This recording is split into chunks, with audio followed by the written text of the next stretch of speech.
Bob Vint. I'm the architect for the restoration of San Xavier. Standing here on the upper tier of the east tower of San Xavier del Mission, you can appreciate the deterioration that has taken place over the last half century since this tower was last restored.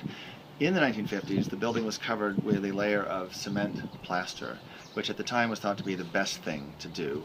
It was good and hard. They thought it would protect the old, soft 18th century brick underneath.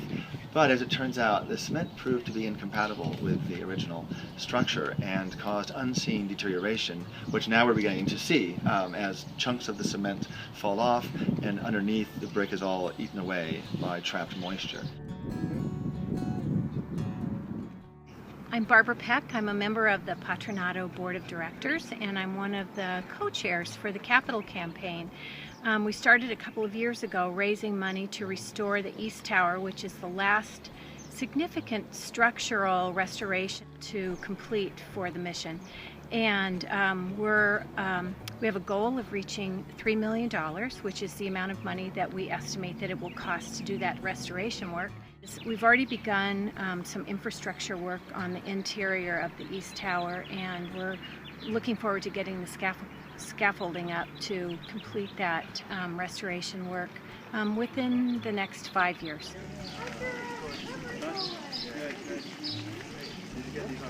What needs to happen is the cement has to be gotten off the wall, which we'll do extremely carefully by saw cutting it with a fine high-speed grinder into small squares and flaking off this hard cement.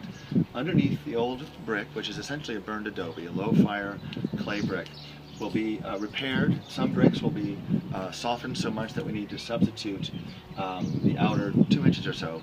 In masonry terms, that's called a soak, actually, when you have a thin brick that you scrape out the loose and substitute a new fresh brick.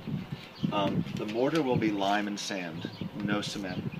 With this folkloric traditional ingredient added, which is the glue from the nopal or prickly pear cactus pad, called in Spanish la baba de nopal, which also goes into the lime and sand plaster finish that will then be applied once the brick is repaired. So you have this compatibility of materials.